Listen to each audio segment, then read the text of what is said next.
So why don't I start off? I thought Sanjay, Jeff, like maybe talk a little bit about. I know that Roofstock has been around since May 2015. You guys have done a lot to pioneer the real estate space and combine it with technology. Obviously, this is a new chapter with all you've done with Roofstock on chain, which I want to get to. But maybe talk about your origin story. No pun intended, but that's how we always like to get these spaces started, and then we'll dive into the follow-ups that I've researched and prepped. Yeah, fantastic. Jeff, do you want to kick it off? Sure, sure.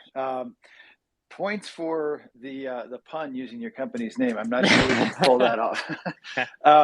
You could raise the roof. You could raise the roof. There you go. I love it. I love it. Yeah. I'll And then I'll buy in that. stock in your story. Yeah, perfect. Okay, love it. Roofstock was founded, as you mentioned, in 2015, and the initial vision, the founders were actually people who kind of came into the SFR, the single family rental space, following the Great Recession. And they worked with a lot of the initial institutions that pioneered this as an asset class. And they kind of rode the first wave. And then they realized, hey, this is a great asset class, not just for institutions, but for retail investors as well. And of course, people have always invested in rental properties for a long time, but the idea was let's use technology to make it possible to invest remotely. So if you're in a coastal city and it doesn't make sense to pay $1 million for a rental property, but if you could take $200,000 and buy a house in the Midwest or the Southeast, that actually becomes a good investment. It was really about building out the technology to make that accessible, and so that's what we did. Since then, we've built or transacted in roughly $5 billion worth of single family rental homes. That's what the company does. We have a lot of people that just specialize in that, and Sanjay and I were tasked with leading the Web3 business unit, which is really the next step of making this accessible by putting it on chain and taking all of the real estate expertise that Roofstock has, and then pairing that up with the Web3 technology and allowing people to buy with one click using crypto.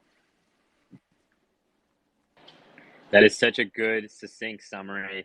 I think that leads to so many tee-ups. First of all, I think one of the promises of Web3 that we're just beginning to see the beginnings of is making inaccessible accessible. And I think what you said about real estate being an inaccessible asset class to so many people for so many years, until Roofstock came around, there's a lot of truth to that. But I'm curious, maybe if you could talk about what was the big news of the $175,000 sale on the blockchain for that home in Colombia? How did you guys end up bringing that as the first property listing, finding the buyer? Just take us through, because I think that was such a monumental chapter in the progression of where real estate is going to become more accessible and the partnership with Origin Protocol to make that happen. Absolutely. Sanjay, do you want to take this? Yeah, no, sure. South Carolina, it's an interesting market. Colombia has a lot of good things going for it. There's a military base that attracts short-term rental renters to come and stay for a few months at a time to see their kids graduate, etc. There's also a strong long-term rental community here. And so there were a lot of fundamentals that were going well for Colombia. And so that was always in our radar as one of the potential kind of cash flow yielding markets, right? When you look at real estate, single family homes in general, there's like really hot markets like Austin, Vegas, Denver, etc. And the rental income in those markets is low, and people who invest there are mostly investing because they're expecting to see high price appreciation over time.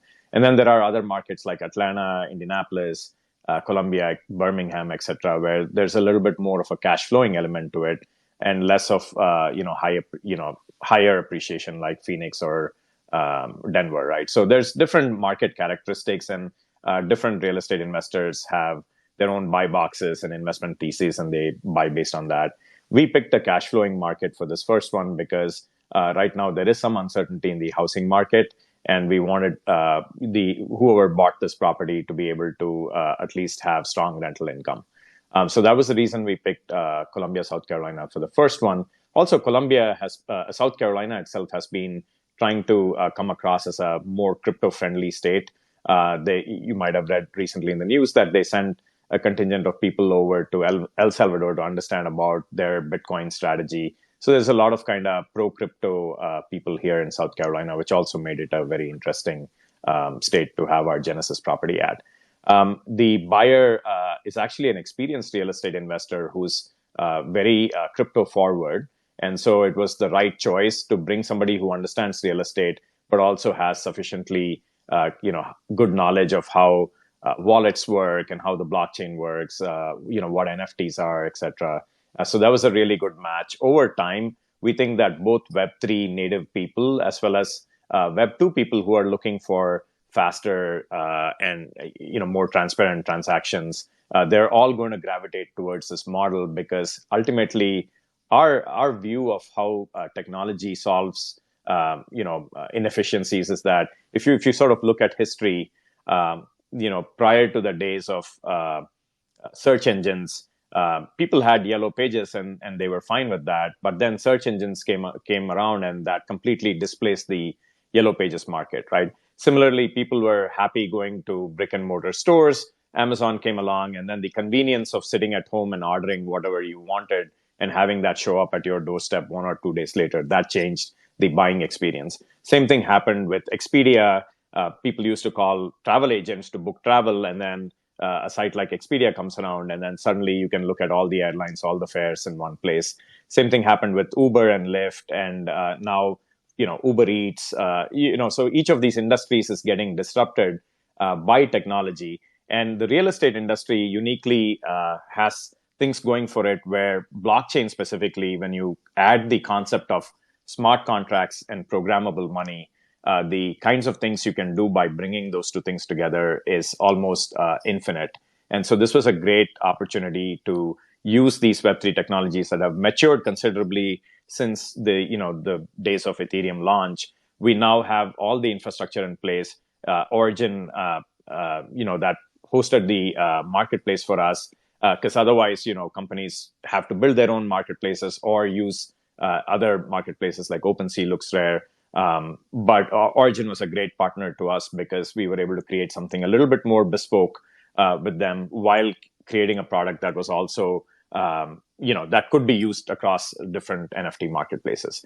Similarly, we had a partnership with Wire that enabled us to have crypto on-ramp easily, so our investor could convert fiat into USDC for the purchase. Teller was a great partner. They were able to provide financing on-chain. So all of these pieces coming together meant that we could actually now take a complex problem like a real estate sale and settlement and put these pieces together in Web3 to largely simplify that process. That's why this is such a monumental chapter in our history, because for the first time, an on-chain, an NFT that represents a real physical rental property with financing on-chain as well, all coming together, being sold using programmable money, USDC. That was achieved by just putting this, different these 5 or 6 companies together that made it happen, which is a unique thing that's in the Web3 world.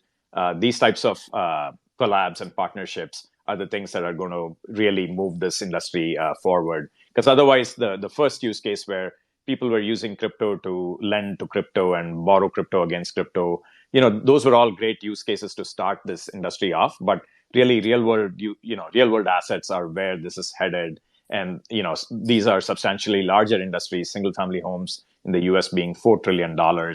I mean, those are the businesses that we have to disrupt now using this beautiful technology. So these are all the things that make it a fantastic kind of Genesis property to be sold, and that's what kind of got us all this crazy, crypto Twitter was on fire, and we got all this endorsement from the Web3 community, and that was awesome. And I could add just one additional point. I think that was perfect. But with respect to Origin in particular, we were amazed. Frankly, I think early August is when we maybe kicked off the discussions, and we had a functioning NFT marketplace by like September 15th. Completely unheard of. And a little bit funny that we even entertained the possibility that we might try to build it ourselves. It was meant to be. You guys brought the right product and the right team and the right attitude and got it done in an incredible timeline. And as we saw it, it executed perfectly. So. And another sort of just a fact to point out is I don't know if there's listeners in this group that are somewhat technically oriented, but this first sale actually happened where the purchaser used a multi-sig wallet to make the purchase because the teller financing was made through a multi-sig wallet. And as far as I know, and maybe Origin folks can chime in here as well, as far as I know, no other NFT marketplace yet supports a multi-sig buyer wallet. I may be mistaken, but that I thought was a phenomenal value add that the Origin marketplace had, which uniquely made this transaction possible, financing with Teller possible in this transaction. Yeah, I just wanted to jump right in there. Thanks so much for such kind words from Sanjay and Geoff. Sanjay, you were saying so many amazing things there. But a couple of things really resonated with me. The analogies that you used, where people were, happy with taxis, and then along came Uber. People were probably fine, with the existing real estate home purchasing process. And I guess I would argue that what Roofstock has done here is really, nobody was asking for this. Nobody was asking, can I buy an NFT and for that to be a house that I can live in or I can rent out? It's looking at the space, identifying that people were tolerating the existing system because they didn't know that there was a better path. And I think what was possible today that wasn't possible even a year ago or 2 years ago is that all of these money Legos pieces are coming together with the power of the blockchain, that all these pieces could come together. Just like people were happy with their TVs, and then all of a sudden internet bandwidth got so good that something like a YouTube could come up, and new use cases and things people couldn't imagine could be invented. And I think that that's the start of what we're doing here with this Roofstock partnership, with all these pieces coming together and really revolutionizing and creating a better experience that nobody really thought was possible, because people were stuck in their old ways of, I just thought this was how it is to buy a home. And so kudos to all of you for imagining the future. Some of that came from a need that we've seen in our traditional transactions at Roofstock. We have reams and reams of customer transactions that involve 4-week, 8-week, or longer closing cycles. And if you look at the Salesforce records there, it's literally 2 or 3 entries a day for 60 days in some cases to close a transaction. And so that pain point was really well known for us. But as you said, if you're just a person that's investing, maybe once or twice in your life in a rental home, you don't put in the time to think about, well, how could we kind of radically reimagine the system? But when you see it at scale and doing thousands of transactions, we felt like there's clearly a way to improve it. And then the NFT aspect of it, again, we've seen the commentary and a lot of positive and constructive comments. And then once in a while, someone will say like, oh, you took a picture of a house and called it an NFT. That's not a home sale. But no, the real work there was attaching the legal structure to the NFT product. And again, I think that's where things are going to go. We hope, certainly for homes and other assets, it's finding a way to connect that legally enforceable contract to the on-chain transaction. That's really the first building block here, and it's something that we're delighted to share with you guys. That's a huge step forward, we hope, for all of this industry, and we want to see what people do with this. This is a building block. Other people should take what we're doing and deconstruct it, put it back together in a different way, come up with an improvement. Let's all build this forward, move this forward together. So that's our attitude. I think this is just the very embryonic first step. I love it. It makes me think back. I spent before Origin. I spent a lot of time at Coinbase, and people can have philosophical, like, can be maximalist of not your keys, not your coins, but it's the hard work of being backwards compatible with the real world that really pushes the space forward.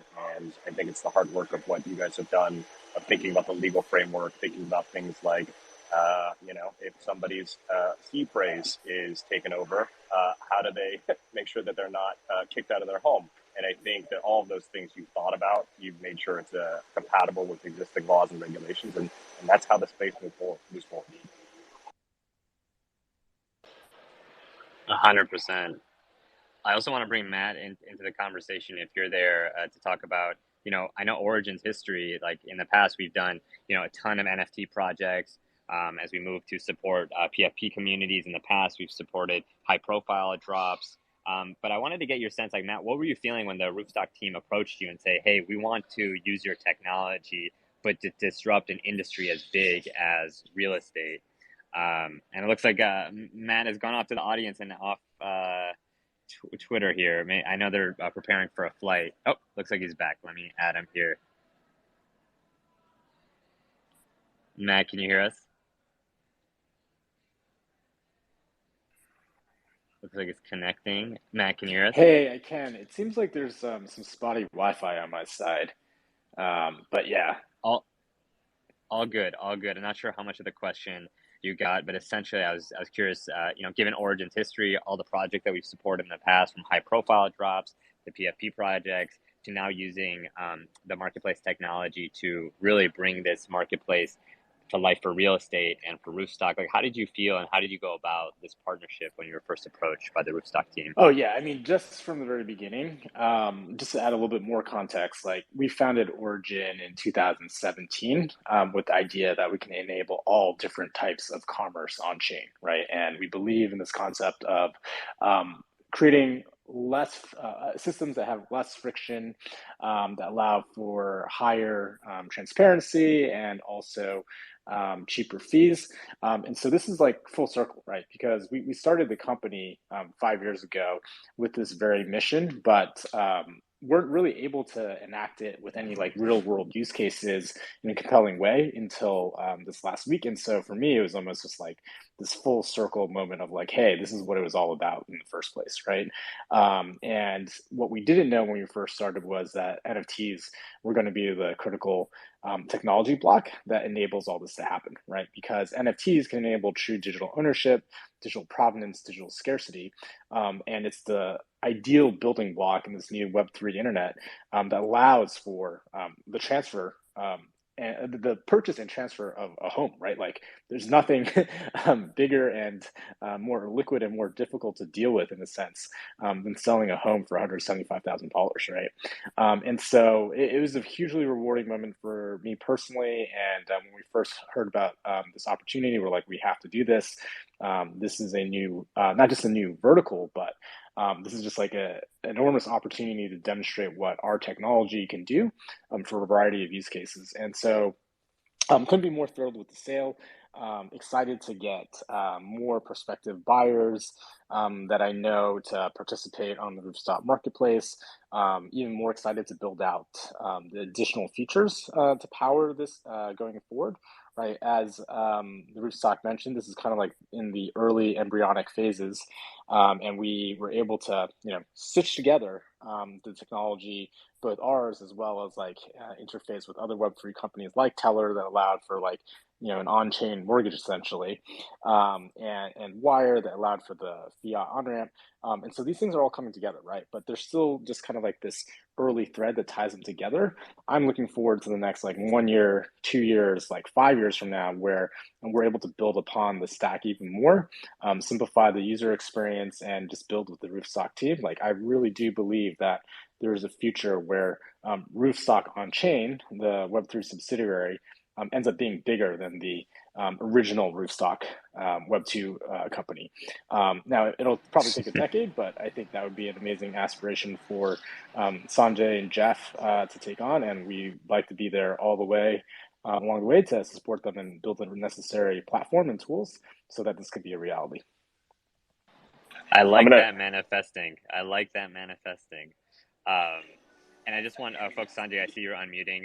Before I get you back in here, for folks who are listening to really see the technology like on your screens to play around with it, if you go to marketplace.roofstockonchain.com, you could actually see this here. And obviously, this will be populated more over time. And with any marketplace that Origin Protocol has built on the Origin Story platform, you could see that like there's these filters on the side that allow you to toggle by price, by different filters such as city and state. In this case, again, this will all be more valuable and beneficial when there's more listings on the marketplace. And of course, the Roofstock on-chain branding, so it feels cohesive, safe, secure, and you could transact all in one fell swoop.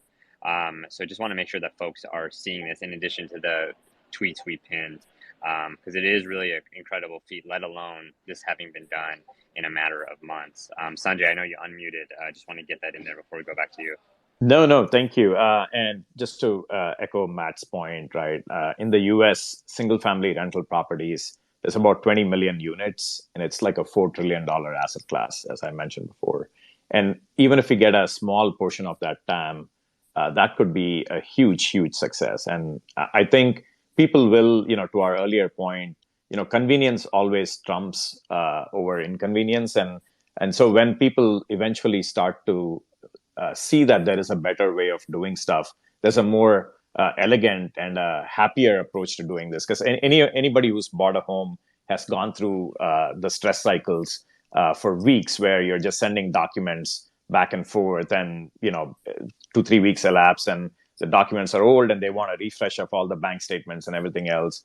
And if you've done this a couple of times, you know what I'm talking about. It's a hugely stressful process, and it can be very delightful on the other hand if you do it through Web3. So I think there's going to be both the Web2 community and the Web3 community are going to see the benefits of doing things in a much more elegant way. And this is whether people like it or not, this is the direction in which things are going to progress over the next few years. And we want to be there as leaders to help basically not just our on-chain platform, but anybody else that wants to take what we have already built and use that to expand on it, or fork it and come up with other use cases. We encourage other people to do that because we think the Web3 community can grow a lot, by leveraging each other's expertise and what's been built. And so we're not, spending time rebuilding it. Again, for all of us, our community is really our intellectual capital as opposed to a legal document or a piece of code, right? So we do encourage others to look at what we've done and maybe take that or expand on it and come up with other use cases and help the Web3 industry grow overall. And Sanjay, if I could push back slightly on one thing you said, you mentioned people feel the hassle of the traditional real estate buying process after the second or third time doing it. I went through it once, and it was incredibly stressful for that one time. And it's amazing how the traditional buying process takes almost some of the magic away from getting your first home after you've like had the chance to get in that position. And I think what I'm excited about is the fact that, if you get in the position to be able to have a home, you get more access through Roofstack on chain. It can be as instantaneous as possible, and you get the information much more transparently. If folks who are listening go to onchain.roofstock.com, you could actually see all of the details of this 3-bedroom apartment that got sold in Columbia, South Carolina. You could see how much worth of renovations have recently been completed, 25,000. You could see that it's a prepaid property. It's prepaid property insurance. You can see that's a one-of-a-kind NFT illustration of your new home comes with it, and all of it is on Etherscan. So it's just amazing that a lot of this transparency, to Linus's earlier point, has come about in so many other industries, but not so much real estate. I think until Roofstock, you guys started off in 2015, and now just pushing things forward with Roofstock on chain, as Matt says, like hopefully leads to the next chapter of what we're building here together can be. I don't think it's going to take 10 years either. Let's see. let's put our bets on less than that.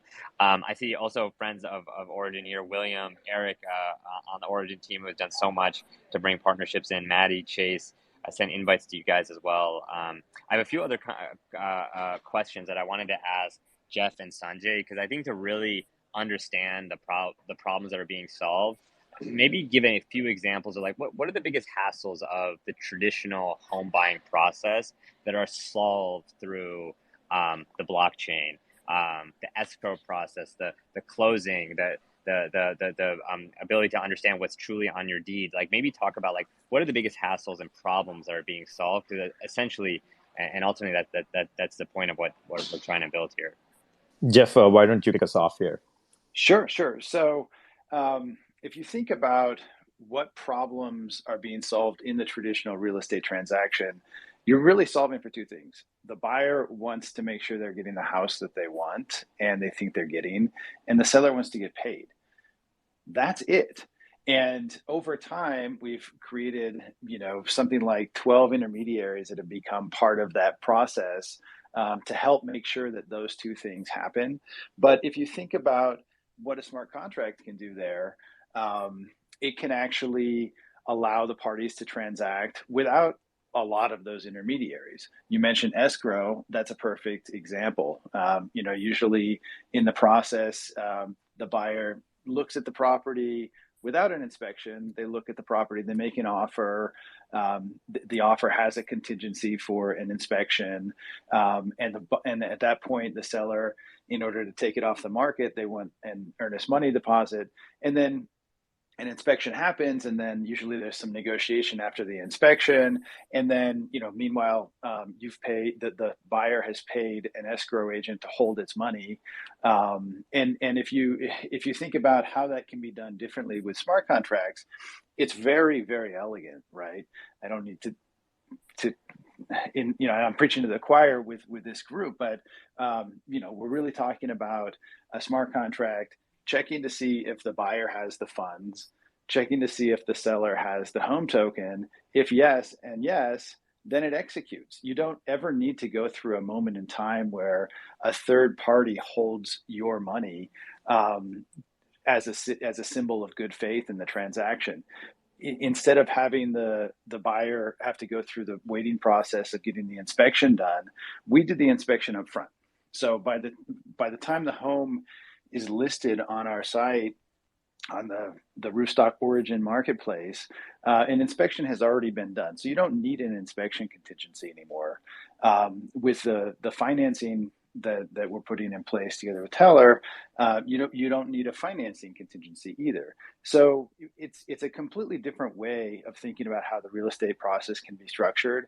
You do all of the typical work that needs to be done. You always have to have an inspection. You need to know the condition of the property. We're not taking that away.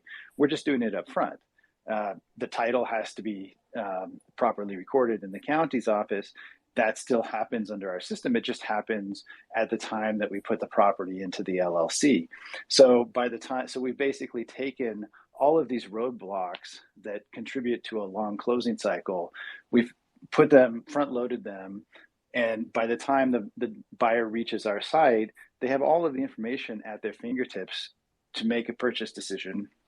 When they're ready to do it, the smart contract actually takes care of the settlement. So you don't have a need to go to the title office or settlement or bank and sit around a table with 6 different people and have flow of funds documents and the HUD settlement statement with 50 lines of new fees that you never heard of before, 400 pages of documents that you have to pretend to read but you don't. You don't need any of that because all of the hard work has been done before. Yeah, Geoff, that was very elegantly put. I wanted to add a couple other points. One is, we talked about how stressful this is for the buyer. It's also most of the time stressful for the seller because, as Geoff pointed out, there's all these different contingencies on the offer.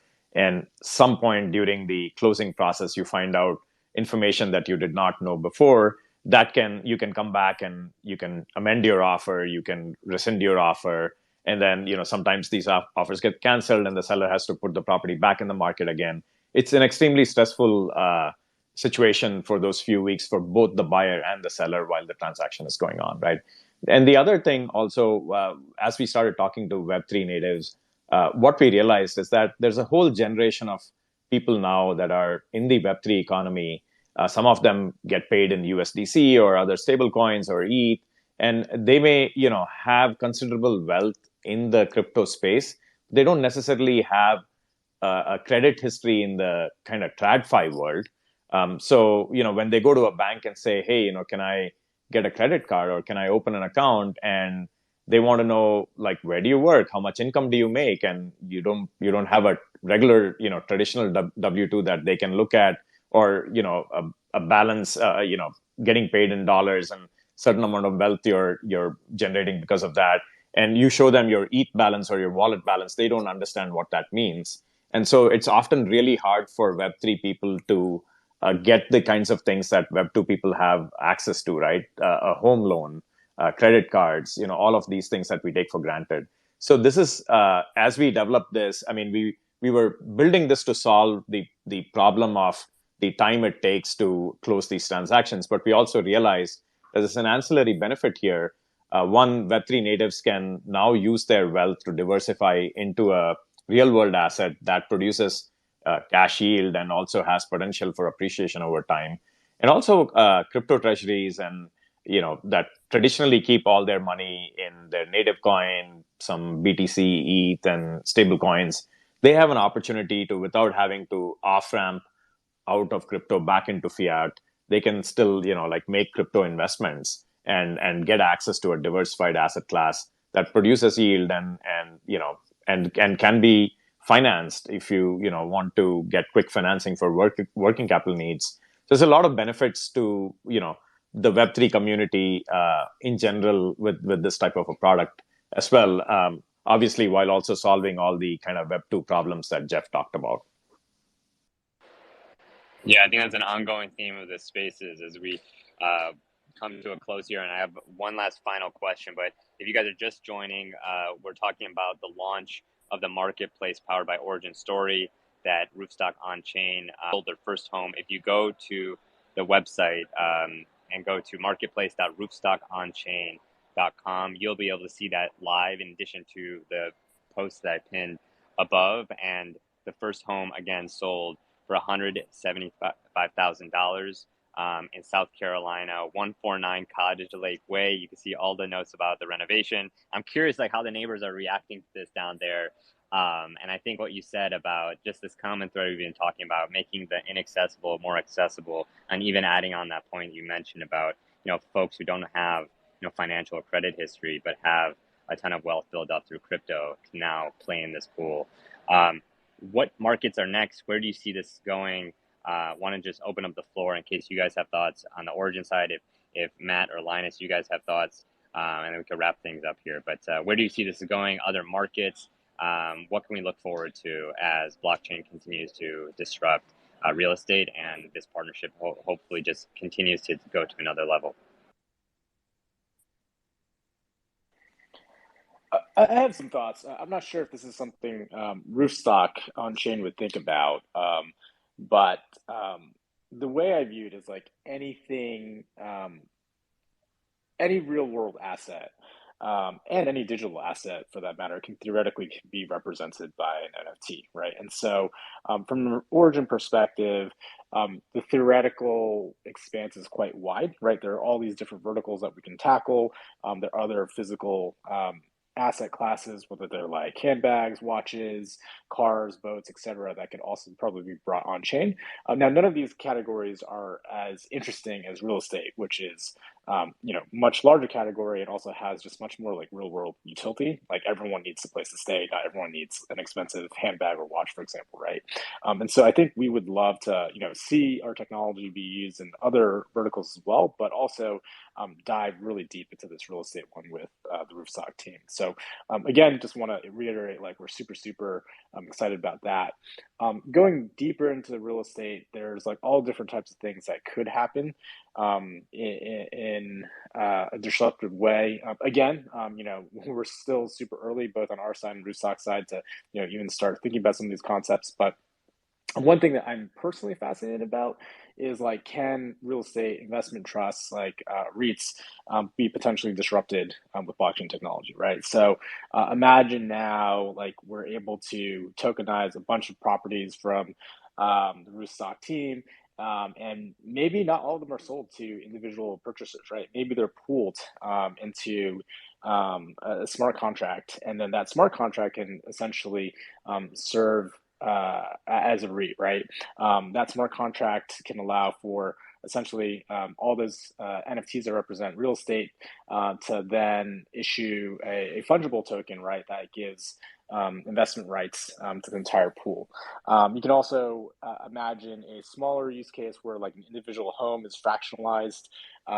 Maybe this isn't meant to be in a REIT, but it's still like, hey, like there's collective ownership of a property, right? And so once you bring things into the blockchain world where things are interoperable, there are known standards, and there's composability as demonstrated by the world of DeFi already, there's all these new interesting mechanics that can be explored. Not to say that, we in Roofstock are necessarily going to pursue any of these, but these are potential areas that we could go down as the partnership matures and we figure out like what is the best way to build for customers and to advance the relationship that we're building here. Yeah, Geoff, if you want to comment on that. Absolutely. Yeah, I mean, we've spent a lot of time, Sanjay and I have spent a lot of time with REITs. We actually, that was the first project that we did together at Roofstock. I think what you're saying has a lot of applicability. Once we get into a REIT structure, then it becomes a security, and then we have to, think about trading this through a licensed exchange, a broker dealer, and things like that. But that ecosystem is evolving, and I think that there's reason to hope that in the next few years, the SEC and FINRA will give the guidance and permissions necessary to that network of securities intermediaries to actually transact on chain. Right now, oddly enough, when you hear about security tokens, what's actually happening behind the scenes is the different securities intermediaries are exchanging information via API, and then they update the blockchain separately. So it's a little bit of a weird hybrid. It's not fully functional yet because of a regulatory reason. Obviously, the technology is there, and you're right. As soon as we have the right regulatory structure, that will unlock a huge amount of value. And make a lot of the REITs and similar investment vehicles more accessible and also much more interesting because I think a lot of the concepts from DeFi and blockchain, the composability of being able to borrow different concepts across investment classes is good. It will eventually create an entire new industry of financial innovation. So absolutely agree on that. And then to the earlier point about what markets we see ourselves in, we're actively purchasing right now. We're looking in a lot of the traditional single-family rental markets, Atlanta, the Nashvilles or Memphises, Dallas, Fort Worth, or some markets in Georgia. So I think we have call it a well-worn path for single-family rental investments, and we can also buy properties wherever the buyers want them to be. So if a buyer comes to us and says, "I really have my eye on this, particular home in Fort Lauderdale, can you guys buy it and tokenize it and sell me the tokenized property?" We can do that as well. So we're very interested to see which direction the market's going to take us. Yeah, I just wanted to add to that. Roofstock as a prop tech company has access to 70 plus markets where we can, in any one of those markets, we can look at all the available inventory, underwrite it to make sure that we're getting a good price for the property, and then based on that, purchase it. Once it's purchased, we can obviously tokenize it and make it available for our Web3 audience. So to Geoff's point, if there's strong interest in any specific markets, we can quickly get those markets organized and make offers and start acquiring properties there.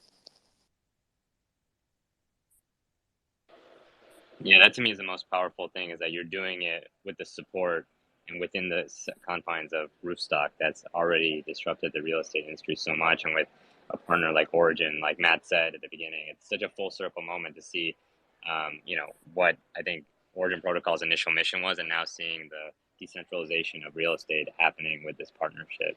So it's incredible, and I think this is just the first of many, many more innovations and spaces to come. I want to be mindful of time. I know a few folks on here have to catch flights, and then there's a lot of other things to do, but we want to take a moment to celebrate this. Congratulations again, Matt, Linus, Sanjay, Geoff, everyone involved, Chase, Eric, Maddie. Of course, I have all of our friends here. I see, William, Elizabeth.